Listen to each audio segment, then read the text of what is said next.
El mito de la fe grande. ¿Cantidad o calidad? Hoy haremos un estudio detallado del libro de Lucas, capítulos 17, versículos 5 y 6, sustituyendo el concepto de cantidad por el poder del objeto. El malentendido del tanque de fe. En el caminar cristiano es sumamente común escuchar a hermanos desanimados, frustrados o cargados de culpa diciendo frases como: es que no se me dio el milagro porque me faltó fe. Si tan solo hubiera creído con más fuerza, mi familiar se habría sanado. O: Señor, dame más fe porque la mía es muy pequeña y siento que así no puedo vencer los gigantes que tengo enfrente. Hemos sido educados de manera equivocada, bajo la idea de que la fe se mide por volumen, por peso o por cantidad, como si fuera una sustancia líquida o una barra de energía de un videojuego que debe estar al 100% de su capacidad para que Dios decida actuar a nuestro favor. Hoy vamos a sumergirnos en un pasaje clave del Nuevo Testamento, donde los mismos apóstoles de Jesús tuvieron esa exacta duda. Ellos se sintieron completamente abrumados por las exigencias espirituales y relacionales del Maestro, y movidos por la desesperación, le hicieron una petición que a simple vista suena muy piadosa y espiritual: aumentanos la fe. Sin embargo, la respuesta de Jesús no fue ponerles la mano encima para darles una dosis extra de poder espiritual, sino corregir por completo su teología y su manera de entender el reino. A través de este estudio expositivo y detallado, desmantelaremos el mito de la fe grande y descubriremos que el secreto de la vida victoriosa no radica en qué tan grande es tu confianza, sino en qué tan grande, soberano y todopoderoso es el Dios en quien has decidido confiar. Señor Dios Todopoderoso, Creador del cielo y de la tierra, venimos ante tu presencia reconociendo que nuestra pequeñez y nuestra constante necesidad de ti. Te damos gracias por tu palabra viva, la cual desmantela nuestras ideas religiosas, rompe nuestras estructuras humanas y nos confronta con la verdad eterna que nos hace libre. Hoy te pedimos de manera muy especial que abras nuestro entendimiento y limpies los ojos de nuestro corazón.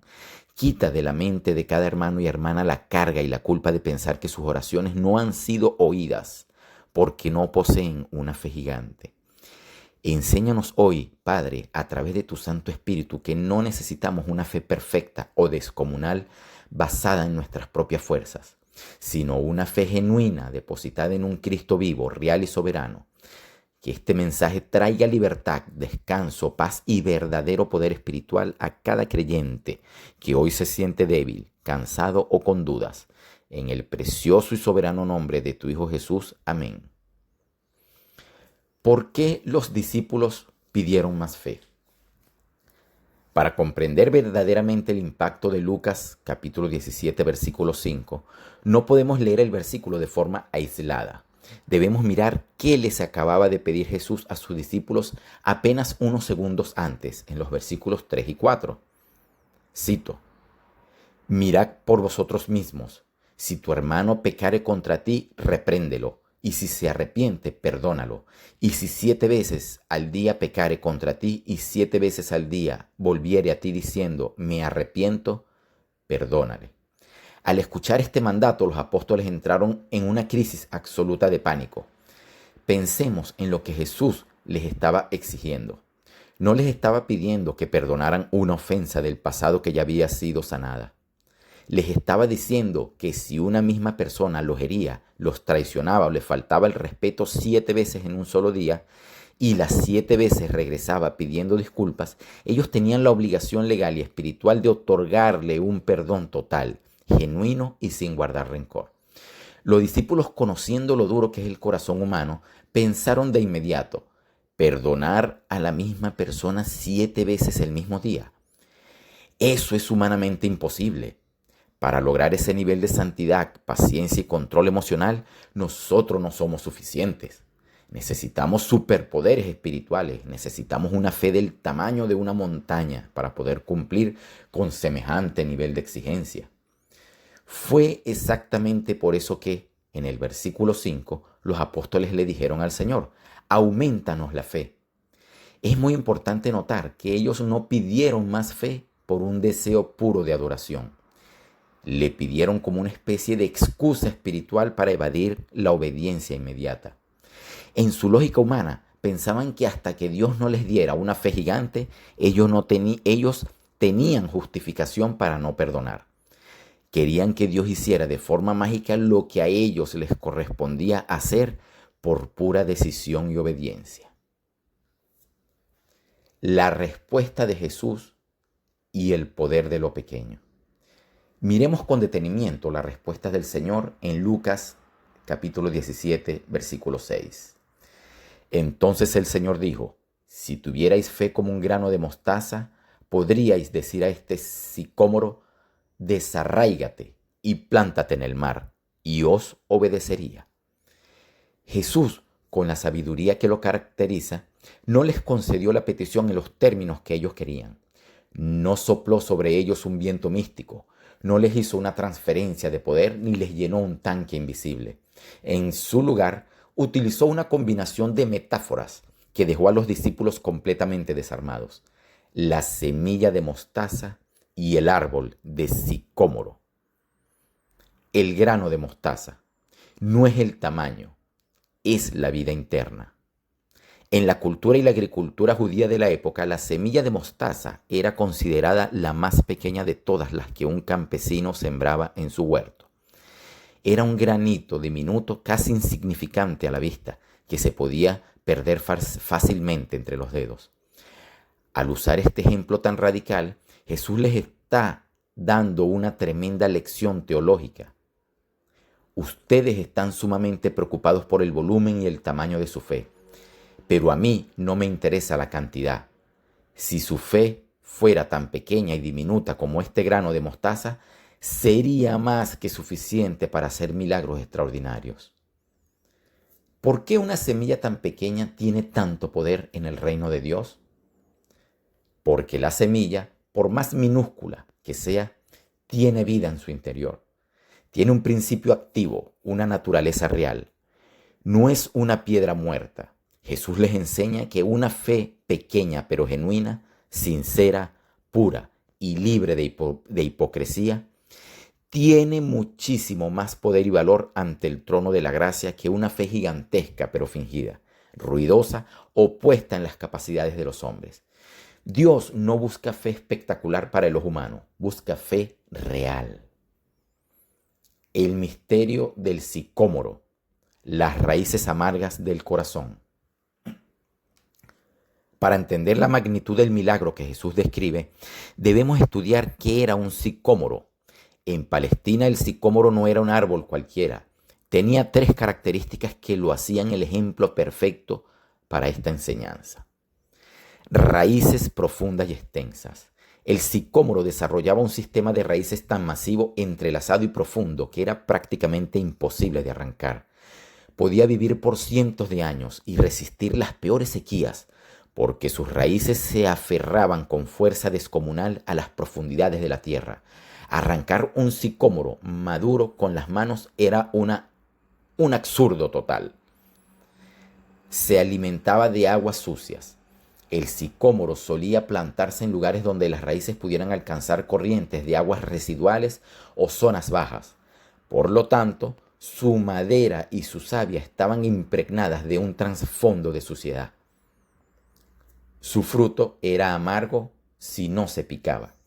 El fruto del sicómoro, una especie de higo silvestre, era plano y extremadamente amargo. Para que se pudiera comer, un agricultor tenía que ir fruto por fruto, pincharlo o picarlo con un clavo de hierro a mano para que soltara el gas amargo y pudiera madurar. Era el fruto del trabajo duro y de la amargura. Miren la maravillosa conexión espiritual. ¿De qué venía hablando Jesús? Del perdón. El sicómoro representa perfectamente la falta de perdón el rencor, el orgullo y la amargura de nuestro corazón. Son pecados que tienen raíces tan profundas en nuestra historia familiar o en nuestros traumas del pasado que parecen imposibles de arrancar. Se alimentan de las aguas sucias del resentimiento y producen un fruto amargo que envenena nuestro matrimonio y nuestra casa. Jesús les dice a los discípulos: ustedes piensan que para arrancar esa amargura tan profunda y perdonar 7 veces al día necesitan una fe gigante. Yo les digo que basta una fe del tamaño de un grano de mostaza puesta en mí para decirle a ese sicómoro de rencor que parece indestructible: desarráigate de mi corazón, quita tus raíces de mi matrimonio y lánzate al mar. Y el árbol no tendrá más remedio que obedecer.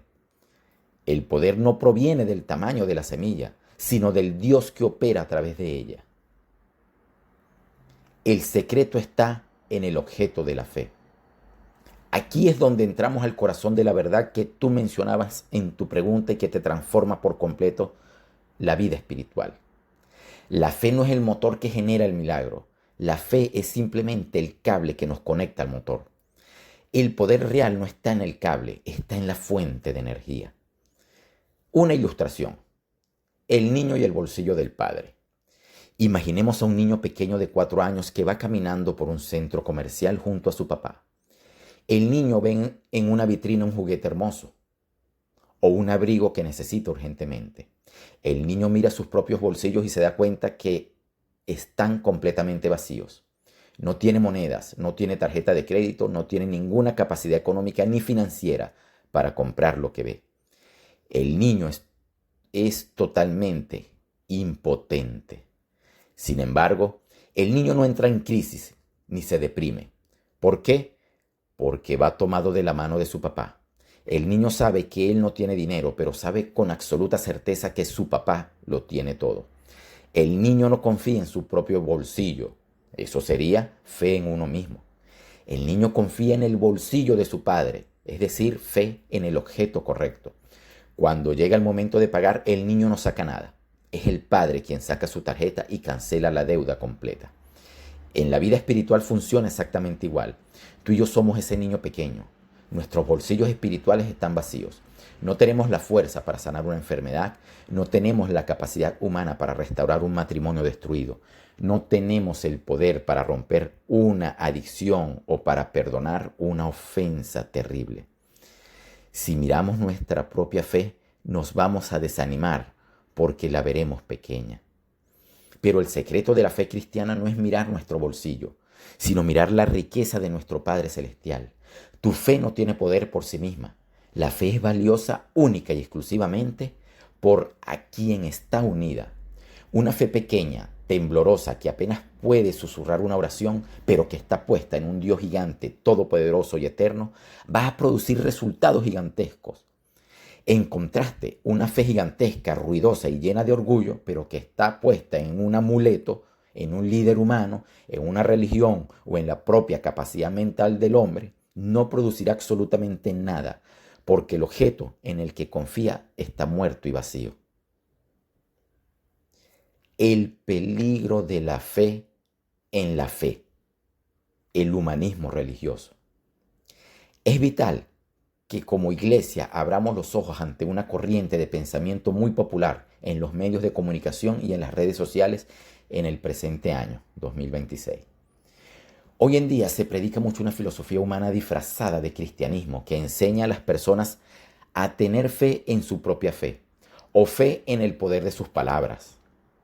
Te dicen frases como: tú tienes que declarar con fuerza, tienes que visualizar el milagro, tienes que creer que tu mente tiene poder, porque si dudas un solo segundo vas a arruinar el milagro. Hermanos, eso no es fe bíblica. Eso es esoterismo y psicología de autoayuda con lenguaje evangélico. Eso coloca el peso del milagro sobre los hombros del creyente.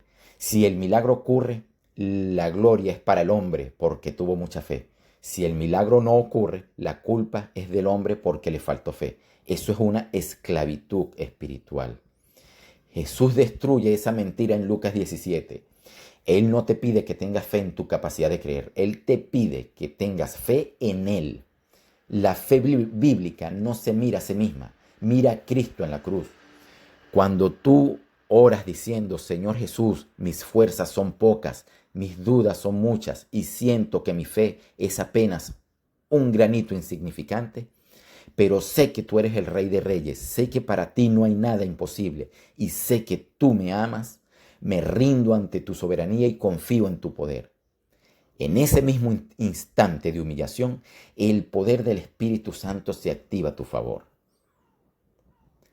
¿Cómo accionar esta verdad? Para que esta palabra no se quede solo en conocimiento teórico, debemos llevarla a la práctica diaria a través de 2 pasos muy sencillos pero profundos.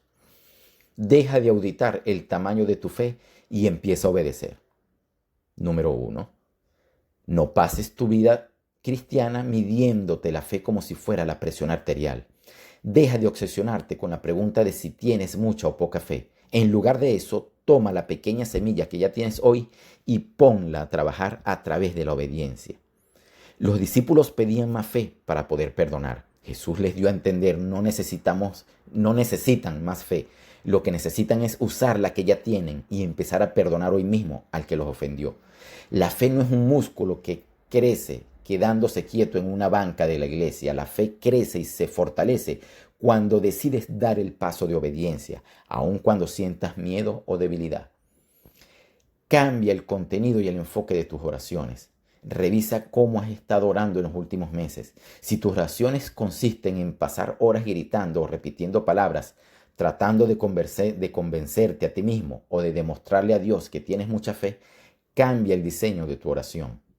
Dedica ese tiempo a la adoración y a contemplar la grandeza del objeto de tu fe. Abre la Biblia y lee cómo Dios creó el universo con el poder de su palabra. Recuerda cómo abrió el Mar Rojo para salvar a su pueblo de los egipcios. Recuerda cómo alimentó a miles con unos pocos panes y peces. Trae a tu memoria cómo te rescató a ti del lodo cenagoso, cómo perdonó tus pecados y cómo te ha sostenido hasta el día de hoy. Cuando tu mente se llena por completo de la inmensidad, la fidelidad y el poder absoluto de Dios, tu fe de manera natural, automática y sin esfuerzo, se estabiliza, se ancla y se fortalece. Ya no temes a la tormenta porque te das cuenta de que el dueño de la barca es el que domina los vientos y el mar. Conclusión, hermanos. La libertad de descansar en Cristo. Hermanos y hermanas, quitémonos de una vez por todas la pesada carga de la religión humana. Nuestro Dios no es un juez severo que está haciendo una auditoría con una lupa para ver quién tiene la fe más grande del templo, para recién ahí decidir otorgar un milagro o responder una oración. Jesús nos dejó claro que la fe del tamaño de una semilla diminuta de mostaza es más que suficiente para arrancar sicómoros y mover las montañas más altas de la vida. La próxima vez que te encuentres frente a una crisis financiera, una enfermedad diagnosticada muy difícil de superar, un conflicto familiar que parece no tener solución o una herida del pasado que se niega a sanar, no te desanimes mirando la pequeñez de tus fuerzas. Toma esa pequeña, temblorosa e insignificante semilla de fe que tienes en tu mano, sal del terreno estéril de la culpa y de las dudas y deposítala firmemente en los hombros de la roca firme que es Jesucristo. Él es el autor, el arquitecto y el consumador de nuestra fe, y su poder infinito se perfecciona gloriosamente en medio de nuestra mayor debilidad. Amén, hermanos. Señor Jesús, Pastor de nuestras almas, te damos infinitas gracias al terminar este estudio porque tu palabra siempre nos trae libertad, descanso y nos quita las pesadas cargas que las tradiciones humanas nos imponen. Gracias por enseñarnos de manera tan clara que el poder no está en la grandeza de nuestra fe, sino en la grandeza de tu poder y de tu amor. Te pedimos perdón por las veces en que hemos estado más enfocados en nuestras propias capacidades humanas de creer, de decretar o de declarar, que en contemplar tu soberanía y tu majestad. Hoy, Señor, venimos con total honestidad ante ti y te decimos, si nuestra fe es del tamaño de un grano de mostaza, en tus manos la entregamos. Ponemos en tu altar las necesidades de cada hogar aquí presente, los cuerpos enfermos, los matrimonios heridos por la amargura de los sicómoros del pasado, las finanzas en crisis y las decisiones del futuro. No venimos confiando en que somos gigantes de la fe. Venimos confiando en que tú eres el Dios de lo imposible. Llénanos de tu Espíritu Santo. Danos la gracia para caminar en obediencia diaria y llévanos a nuestro hogar bajo tu protección perfecta. En el glorioso, precioso y poderoso nombre de Jesús te lo pedimos, oh Padre. Amén.